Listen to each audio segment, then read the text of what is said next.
this football season, we're having some fun, huh? How about fantasy? How about it? That's- I got no words. We started slow. We picked up a little bit ahead of steam, and then I can't say. Are we talking about the Cowboys or are we talking about fantasy? Just, Yeah, let's not talk about the Cowboys.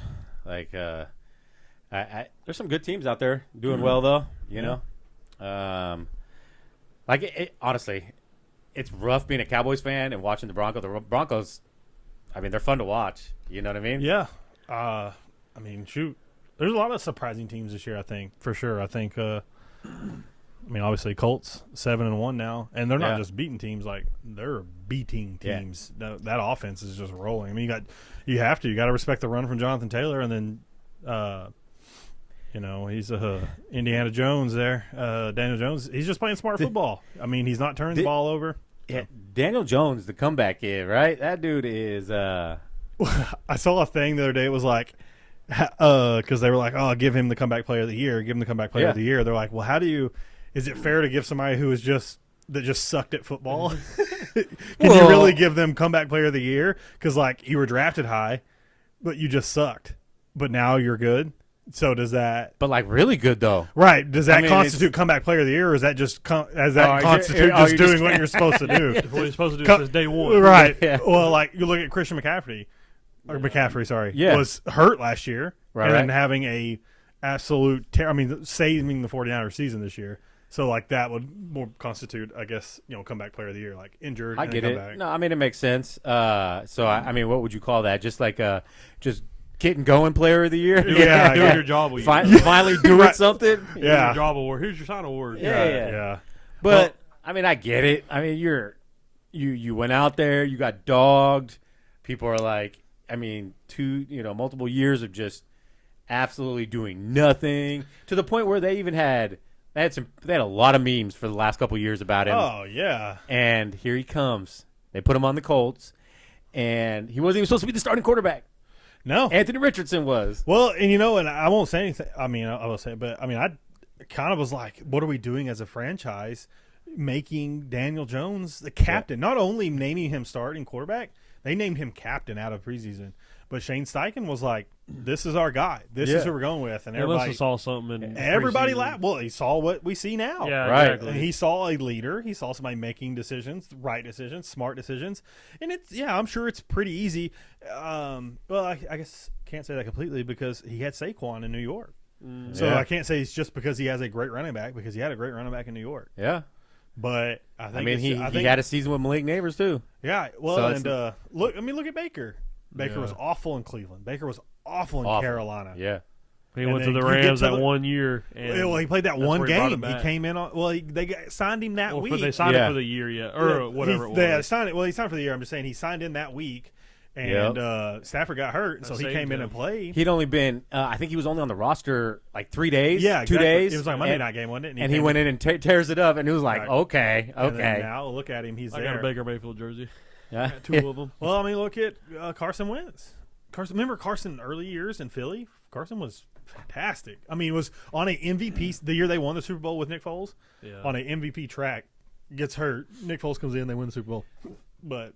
Oh yeah, that was his Super Bowl. That was Carson Wentz's Super Bowl. That was he was leading that team, and then So, but look at him now. They had terrible years after that, and then look at him. He got hurt, but I saw that video where he's like, they're asked him if you could trade places with the quarterback for one day, who would it be or whatever, and he was like, Nick Foles to win the Super Bowl. Yeah, dude. Like I said, that's his Super Bowl. Yeah, well, and that was when he was a backup in Kansas City. He's kind of toured all over. So I just think it's cool to kind of see like. Yeah, he'll probably never. Unless just some crazy thing happens and he gets the comeback story, you know. And we know, like, look at Kurt Warner. Yeah, that was one of the greatest comeback stories to ever happen. They made a movie about it. Well, imagine him getting in the league like when he should have gotten in the league. You know what I mean? Like what he could have done. But you're talking somebody that got in kind of late in the game and really only got to play because of an injury. Yeah. It's Tom the same way. Brady was the same way. Brady, yeah, exactly. Drew Bledsoe gets hurt, and then he's like, we got to play Tom. And then it's like, we're not going to go back to Drew here. Yes. Don't forget Alex Smith's leg, barely got a leg, and he had comeback player of the year. Oh, that's because they said he could have died. his leg was like, Yeah, he there's like should've- nothing because it left. severed the main artery or whatever it was. his leg. Yeah, Yeah. It said he could have died on the field And right there. and he came back and did work. Well, his leg was like mangled Yeah. too. Like, Yeah, it was bad. bad. Yeah, Yeah, but well, so hey, football's doing it's fun. We we're can talk in the middle football of the all day. season. Yeah, we can do yeah. this. Yeah, 100%. For sure. This is not a sports podcast. Talk about Yeah, I know, fantasy, so- how Ethan's just going through and trucking people. Whoa, Yeah, hold on. sure. I'm on a 2-week loss right there. That's right. Who'd you lose to last week? Some old guy in our league. That Some was- old Some guy's got an ARP card. That's in our crazy league. work. He Wow, starts with bro. 55 points already. Yeah, we give him. Yeah, we give him. Given his age and points to start the league. It's crazy. That's crazy work. But you got we got the church sign, the crazy church sign. You got any good ones? Yeah, I got Okay. 2 of them. Hey, all right. Are any of You're them ready. are these PG? Yeah, they're PG, but it's funny. All right. All right, first one. All right. This is the Baptist church. Okay, I don't think you had to say what it is. Says, "Do you know what hell is? Come hear our preacher." That's pretty good. Yeah, I like that. And then where'd the other one go? Hang on. Oh, this one's funny. Also a Baptist church. This too shall pass. It might pass like a kidney stone, but it's gonna pass. Hey. That's funny. Hey, that lines up though. Yeah, All right, they're pretty good. A lot of stress out there right now. That's a good one. Yeah.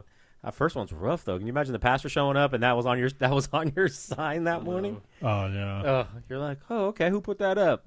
Fired. It's funny. All these are the hand signs. Like we had to put it in ourselves, like our church sign used to be. None of Yeah, them, yeah, none the of them are ones- digital. These are all like somebody went out there and worked on this and said, "Hey, we're getting all these people Yeah. driving by here. We're gonna smoke them, baby." Hey, they're gonna pull up in here.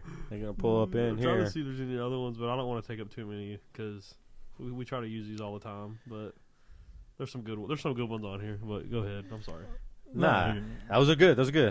So man, I've been on this struggle bus lately, trying to drop them LBs.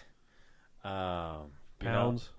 That's pounds. Yeah. Just want sorry. to clarify I just throw that out there. for all of our listeners that listen every couple week. pounds here and there. What's crazy is like I you ever be envious of people? You see them and they're just smashing like 5,000 calories and they ain't got an ounce of body fat, and you look at a cup of salad and you get on the scale and you're like, oh, I just gained 3 pounds from watching that. You know what I mean? Yeah. Yeah. I've been there a few times in my life. I'm there right now. It's a You know what I mean? it's a struggle. Bro. It's a struggle. And then it's like the Bible's like, hey, prayer and fasting get you through stuff. And then you start fasting and you're fasting and everybody's just cooking up food and whatnot, and it's just it's absolutely horrible. Absolutely horrible. Yeah. What would be your fast food that would break your fast? Ooh. Like if I knew, like, trying to control the weight and everything, I could just eat whatever I wanted. Like it didn't matter. Like it's not gonna hurt you, like at all. Oh man, that is like I mean we've talked about this. I love me some In-N-Out. Like I will smash some In-N-Out. Like real talk. But you know what else I really love, and I'm glad there's not one anywhere near me, is some Popeyes. Really? I love Popeyes. Yes, I love Popeyes. It threw me for a loop. I love Popeyes. Mikey, what'd you like about Popeyes, I love baby? their biscuits. The biscuits. Oh, They're blackened chicken too, though. The grilled blackened chicken is so it's good. Fire. Bro, I Mikey really- wants the driest biscuit. I don't want the dry Yes, he biscuit. does. It's just they have dry biscuits and they're good. He wants it to where I love he- their biscuits. No, Oh, yeah. their biscuits are fantastic. He wants it to whenever he talks, it's just dust coming out. No, it's not it at all. And he won't I even just- take a drink. I either. can eat it and I don't need anything to drink. That's what That's throws psycho, me for- bro. Yeah. I don't need it to be like dry. I don't need something to It's drink all to eat signs of a sociopath. it. Yeah. My mouth waters enough because I'm Checking like off all thinking the about the boxes. food so much. But Your mouth's I love watering it. because you got to soak up the biscuit. Well, listen, they're like pre-made, like their mashed potato and gravy that they have, yeah. that like Louisiana style mashed potatoes and gravy, and then you get the biscuits and then you just I've twirl it never- around. I've See, never now I'm had over it, here bro. like, this is They're what? fantastic. never had it. They have red beans and rice too. It's Oh, great. the red beans and rice. What's your Fire. fast big dog? What's that? He said, "I'm not ending it with that." He said, Well, I said, listen, when is your I'm not. fast? Yes, okay, and we're not. We're supposed to be intimate between the Lord, but hey, since we're on this topic, it's just working through some spiritual breakthroughs of a lot of stuff that's going on, and ministry. So we'll see. Once some breakthrough happens, and I feel the Lord is speaking through the fast, then that's when I end it. Well, but I have to. And when you break a fast too, you know the crazy thing most people don't know. People will break a fast and they'll be like, "Oh, I want a cheeseburger, I want French fries, I want this, I want that." And it's so bad to break if you've been fasting for more than a couple days, it's not good. Because your body's already kind of like cleaned itself out. Yes, yeah. Well, and you can get sick. Like if you're, I don't know if you guys have ever fasted, but like if you're like 4, 5, 6 days or more, and you go smash a bunch of fatty food, your body or carbohydrates, like a lot of carbohydrates, gives me the Rhea. Yeah. Sounds like a chick I went to high school with. Okay. Oh. I meant diarrhea. I know the way you said Rhea. It's just like that sounds like a chick's name. So that's not where I thought you went with that. Oh, okay. All right, my bad. My bad. So, anyways, we're just our country's in a weird spot. How long has the government been shut down for? Yeah, so I think at this point I don't know, 3 or 4 weeks at this point, just about. Yeah. Oh gosh. If you're watching and you're paying attention, Michael Patrick over there doesn't have his laptop. Yeah, to Google stuff for us. Yeah, I messed up this week. Thanks a lot, buddy. Where you got on that one? Yeah, I'm sorry. I forgot it at work, and I was rushing. I was trying to get here, but it was like 15th or 16th, something like that, right? October. I think it's been 3 weeks. I actually think it's been longer than that. Yeah, go ahead and look it up for us. I got your government shutdown. I thought it was October 1st. It may no, November 1st is when. Oh yeah. Oof. Yeah, that's a tough topic. So once we figure that out, we're on the 27th day. So what's today? It was October 1st then. It was October 1st. It is the 27th. So yeah, the 1st of October, the government shut down, and of course, this is not the first time, by the way, that the government has shut down. Yeah. I mean, it's I think the 5th or 6th time since the 90s, I believe. Yeah, I want to say I remember one a few years back. I think. Yeah. Well, I guess there's been 19 or something. There's been 3 because there was one under Obama. There was one under Trump the first go around. I remember the. So I think this is the 3rd in the 2000s. Yeah, I think I was a little young to remember. 4th, the one in Obama was like 2012, I think. 2013. I think you may be right. First, my mom was second working. Term, maybe my mom works, or she works for the government. It had to be a second that term. Yeah. I remember when that happened because I'm like, oh my gosh, she's not getting paid. But I think it was 2012. Well, and that's the crazy thing is it's like this happens, the government shuts down, and social media makes things so much worse. I think there's some great things about social media, but it makes it so much worse. The amount of people that are what do the kids say on video games these days? Like rage baiting. Oh, people are getting rage baited. They're like, someone will be like, "Oh yeah, the government shut down. I'm not going to get this," and then the amount of people that will chime in and get them all fired up emotionally. But there's just not enough understanding. I'm not saying that the government shutting down is a good thing. Let's understand that. But it's not like, again, this is not like it's the first time it's happened. Yeah. But a lot of people are treating it like it is. Yeah, I think you're right. I think predominantly being social media fueled, more so about it, I think is the biggest issue for sure. Like you said, just being like, oh, this is this party's fault or this party's fault or they won't do this, blah blah blah. And so I think it just fuels the fire. It fear mongers people. It scares people into thinking that their world's going to end, blah blah blah, or that it's the absolute worst thing. I mean, and I'm not saying it's not a bad thing. Don't take it that way. But I think the media is kind of ran with it. We got 2 days until aliens get here, so government shut down, aliens getting here. The amount of social media posts about that object flying through space. I haven't seen that. 31 Atlas. You haven't seen it? No. Oh my gosh. And so many people are like, hey, aliens, it's supposed to be here on the 29th. What the heck? So we have aliens. We have government shutdown. Anything else to the proverbial bingo card coming in for the end of 2025 that we want to throw out here? I feel like it's always, every year, it's always doom and gloom chaos of, hey, like I remember like 2012, that was the end of the year. Like that was the end of all life. It's 2012. And then they did that movie about it. Yeah. I'm pretty sure is what it was. And then There's always somebody on the street somewhere preaching, and I don't know. I don't say preaching, but speaking to everybody that it's over. The end's here. You always see that in the movie clips, whatever. But I don't know. The end times. Yeah. The end times. What else could there be? Yeah. Well, that wasn't like, and I remember that was like an Aztec calendar thing where everybody was like, "Oh, we read the Aztec calendar. And it stops. The whole world's about to end in It 2012." stops, whatever. Yeah. They're like, "All right, guys. Well, we're in 2025. What happened? The Aztecs were wrong." Yeah, I remember that from 2012. That was Yeah. And somebody, again, one person says one thing, and then a million people are like, "Oh my gosh, we're all gonna die." Like, for sure. But the government shutdown's real, and it's causing a lot of panic because it's causing a lot of fear in people. Well, in a few days, if they don't get this thing done and this thing wrapped up and back on track, supposedly, one of the biggest topic that's out there right now is that, I guess because it's a government subsidized program, food stamps. Food stamps are going to be, not eliminated, but they're not going to be happening. Yeah, I think was that November 1st, right? I think.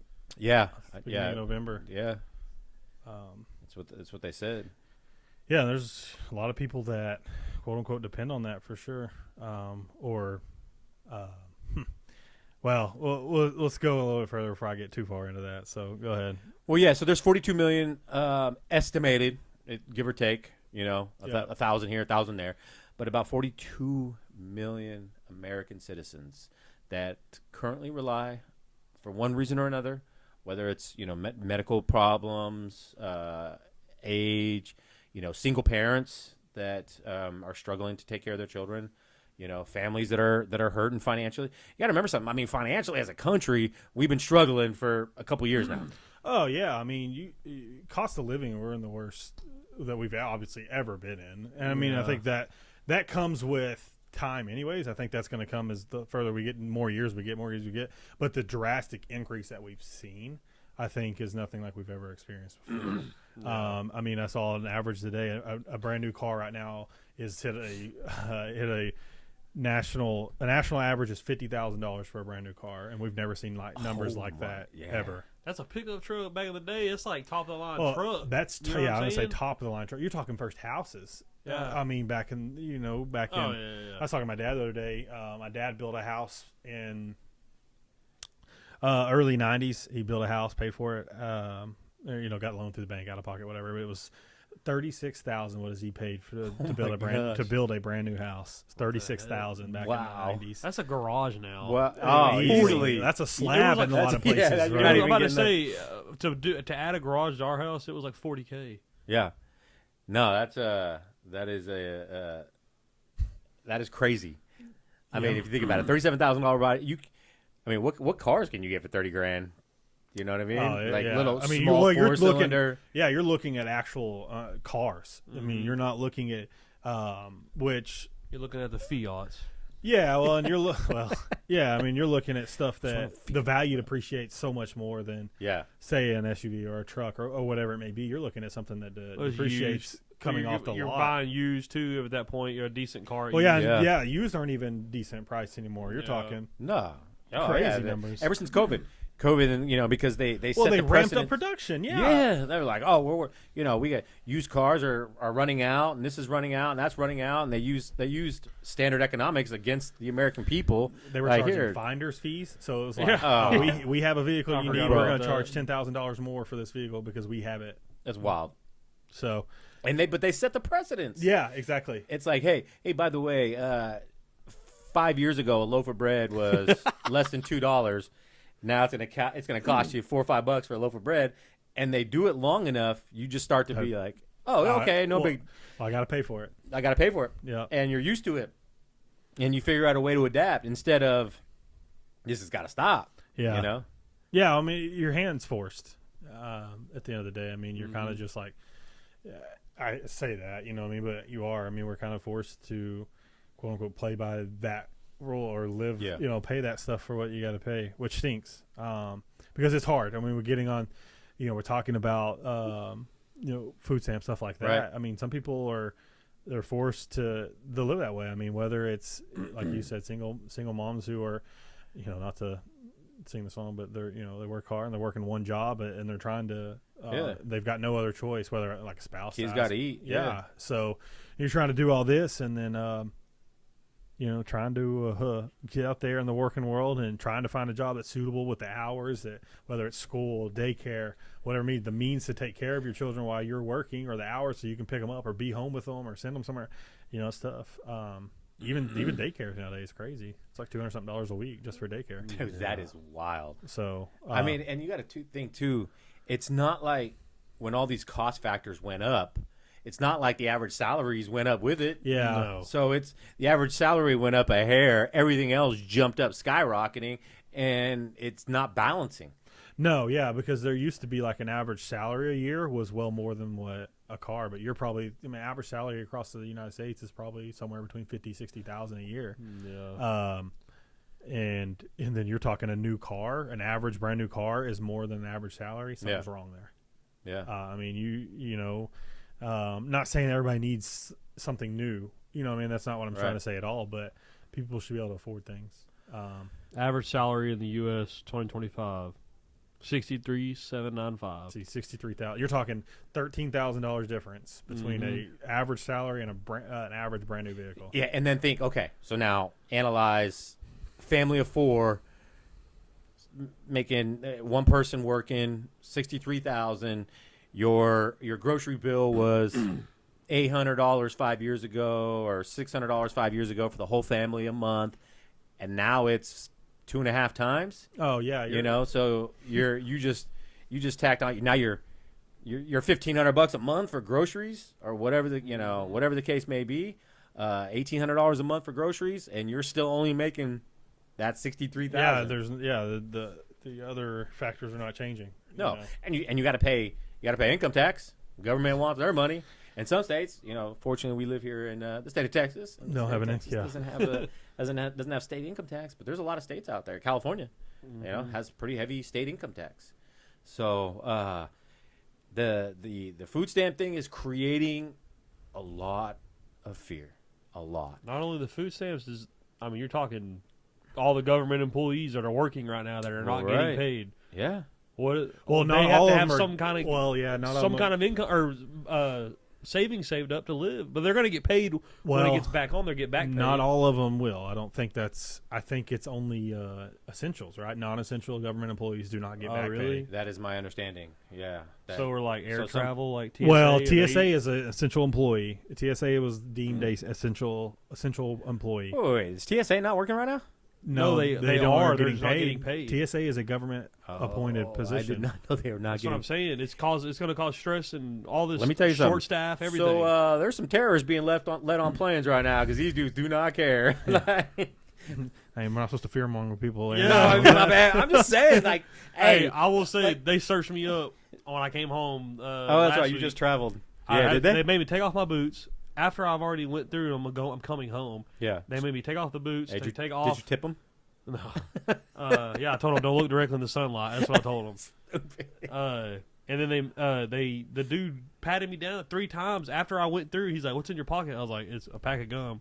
Take it out." I'm like, all right. I took it out, and he starts going through all the pieces, and I'm like, all right. And then he made me walk through it again. Nothing. And he searched me again, pat me down. I'm like, bro, I don't have anything. I'm trying to get home. So they're angry they're not getting paid, so they're doing extensive. Yeah. So they're overdoing their job. It's tripping me out. I'm like, all right, whatever. Oh, well, at least we know that they're doing their job, and people traveling are safe. That's good. I felt safe. Well, it's important. It's important. You're on a plane, Exactly. Man, so I know this topic is rough. I know this topic's rough because there's a lot of people struggling, going through stuff. They are families, and I've seen quite a few individuals and Christians. And I mean, this is what we gotta start analyzing here, because what the premise to our podcast has always been: you got to be on fire for God. What does that look like?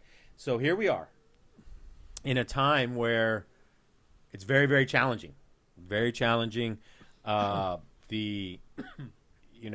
you're a Christian and you're on food stamps, and you may not have food stamps come the first, because I guess that's when they get their food stamps, right? First of every month. Is that how it works? I'm not. I think I think I have no idea. like government aid and things. I think it pays out the first, much like probably like Social Security is my guess. First few days. I would have guessed somewhere around there. Yeah, for so sure.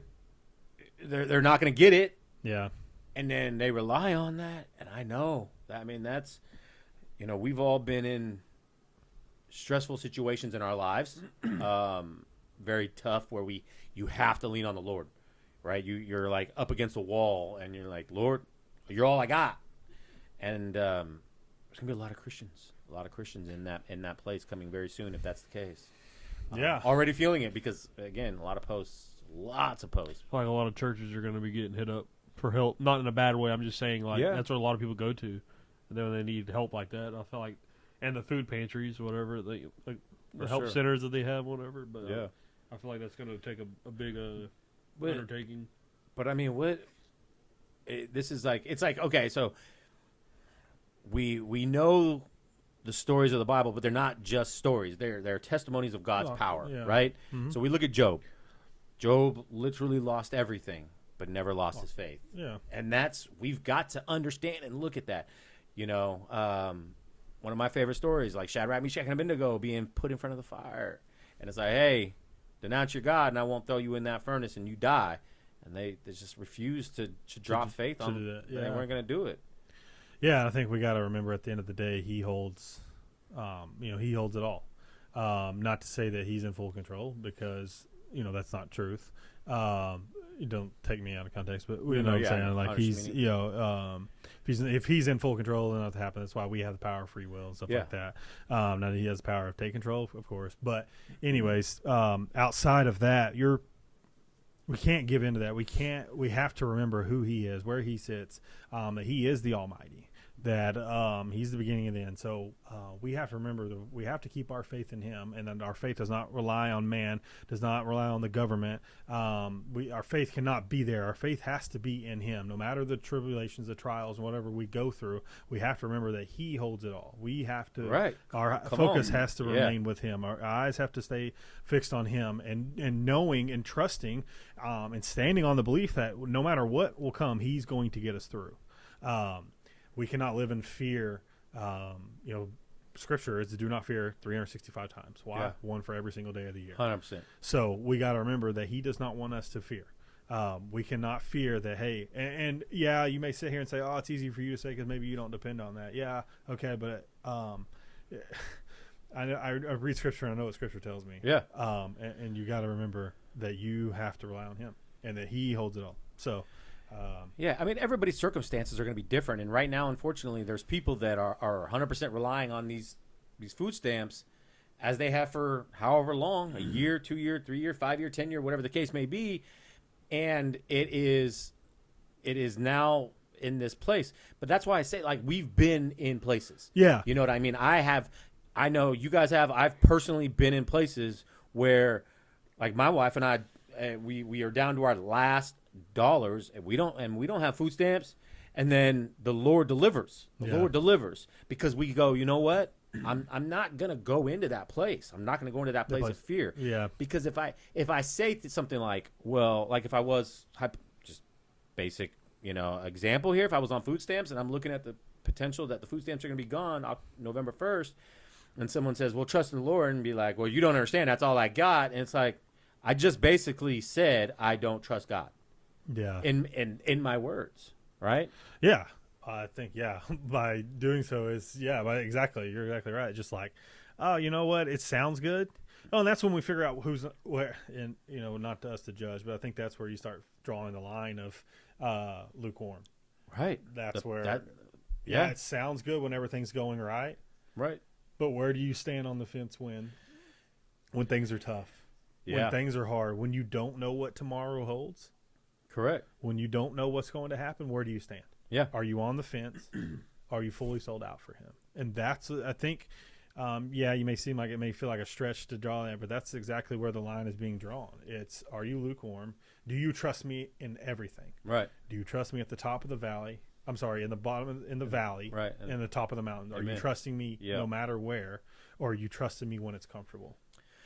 Well, and as much as like people say, hey, I know the story of Job. Like, I think people need to go back, especially in this time we're in, and you need to read it. Yeah, I agree. Job was down everything. He lost his money. He lost his family. Yeah. I mean, all his kids in one fell swoop gone. And even though his wife was still alive, she's like, curse God and die. Like, just die, you piece of junk, right? Yeah, like, exactly. And his homies are showing up going, hey, bro, this is your fault. You're the reason. Scraping boils off himself with broken pieces of pottery, bro. Like, lowest of the low. And at the end of the day, the Lord's like, man, that's my man right there. Like, we should all strive to be like that. Yeah, even exactly. as hard as it is. We want to make an example of David and be like, oh, I want to be somebody that's after, where God says I'm after his own heart. Yeah, that's great. That's not a bad thing. Yeah. But be like Job. Man, have faith when everything is not going right. When you don't know what's going to happen, have faith. Be the person that's like, no, you can test him. Yeah. Look, God just stand up and be like, no, you can give devil, you can have him. Just don't kill him. You can do whatever you want to him because I know that he is mine. 100%. And he knows that I'm not going anywhere, and I'm here for him, and I'll always be here. He knows that. Right. Be like that. Be like a Job. That's what I want to be. I want to be a Job. Yeah, well, exactly. And like where the Bible says, when we read the scripture where it's like, hey, go and be witnesses, right? Yeah. That's how you go and be witnesses. Like, hey, let me witness to you about God's power in my life and what He's done through the testimonies and how He's got me through stuff. For sure. You know what I'm saying? Yeah. So I know it's tough out there, but we definitely can't be in this place of like, oh, hey, life's going great. I love you, Lord. I love you, Lord. And life's going, all of a sudden, life's down and telling people, oh, you don't understand. I'm struggling. I'm not going to be able to feed.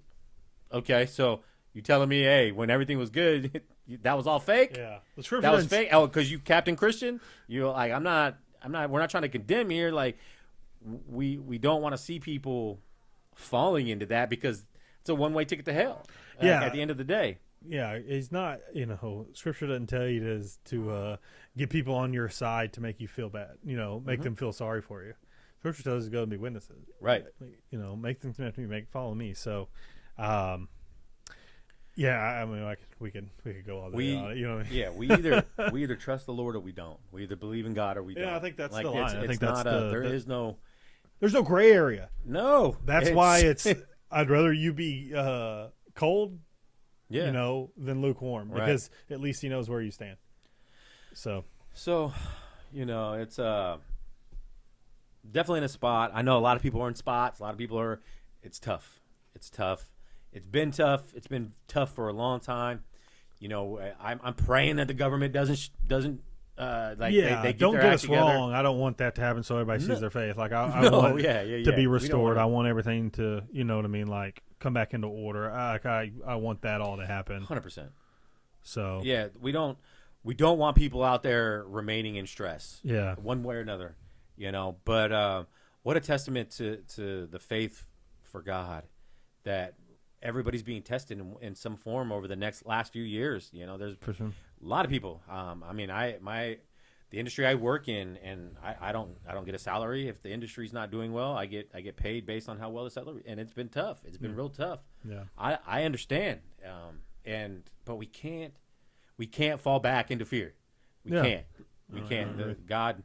God wants his believers to be on fire for Him, in faith through all things. Whether you're battling some sickness, whether you're battling some financial stress, whether you're battling people and their emotions.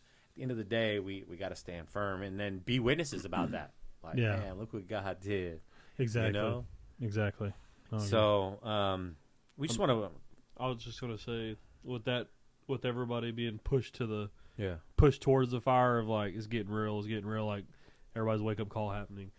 It makes me wonder if it'll make or break people, I guess, you know what I'm saying? But I feel like also 100%. Is government actually going to follow through with not, being like shut down? Or are they going to be like, all right, this is where we got to step up and, make something happen because of how much has happened this whole month? I'm not just because it's so hard to believe politicians on all sides. Like, it's like, I know, people are like, well, I'm a Democrat, I'm a Republican, and that's great and fine and dandy, but these people are up sitting chilling. they're all well off. Every single one, every single politician in some form or another is well off. They're not us sitting in our shoes. They're not. So, I don't. The political side, like when you read the thing, you're like somebody posted, a conservative friend of mine posted, it's the Democrats' fault. They refused to sign and stop the government shutdown, and it's like. I don't know whose fault it is. I'm not a huge political individual. I don't, Well, and you know what I mean. I don't get into politics a ton, like we do. You know what I mean, like on this, I don't do all that. But you go back to 16 or 17, whenever it happened the last time a shutdown happened, it was the Democrats owned the House and the Senate, right? And at that point, it was it's their fault because they don't want to sign. And then now the Republicans own the House and the Senate. Well, now it's not the Republicans' fault. I'm saying the Republicans were on the side of, and don't get me wrong, I vote majority Republican conservative. I mean, that's just because the values line up that way. Yeah. Do I agree with everything that all of them do? Absolutely not. But that's where the values line up more. That as side. believers. So that's how I vote. So, but the Republicans that had one. That's one thing I don't like a lot. They had the stance back then when the House and Senate was changed. They had this stance. Well, now it's completely swapped. Now Republicans have the House when we have a shutdown. Well, it's not our fault. It's because Democrats won't sign it. Well, it can't be both. You know what I mean? Like something's going on behind the scenes we're not seeing. 100%. And so that's why putting our faith in man is why we can't do this. That is exactly because, like I said, these guys could be cameras are off. Hey, let's all go hang out. They could be all chilling. Yeah, exactly. So I'll go to Epstein Island. I'm just kidding. Yeah, that's kind of crazy, but I mean, it very well could be. So, for the people, we just want to encourage, have faith in God, trust in Him through thick and thin. Yeah. Good and bad, for sure. We got to trust in Him. We got to have faith. And then just kind of on the last thing, I've compiled a little bit, but I know we've got resources to find places to get food. If necessary, you can drop us a DM so you don't have to worry about people seeing it. Drop us a DM and any one of our socials, email us, whatever the case may be, and just say, hey, I'm out in this state, in this city, and I'm struggling, and I don't know where to turn. Yeah. And we'll help you. We'll help you find a food bank. We'll help you find a local church in your area that is stepping up to the game. And so one way or another, we're going to band together, and we'll get through this, and the Lord will deliver. Yeah. The Lord will deliver. Exactly. So just stay on fire, stay lit, and we love you guys.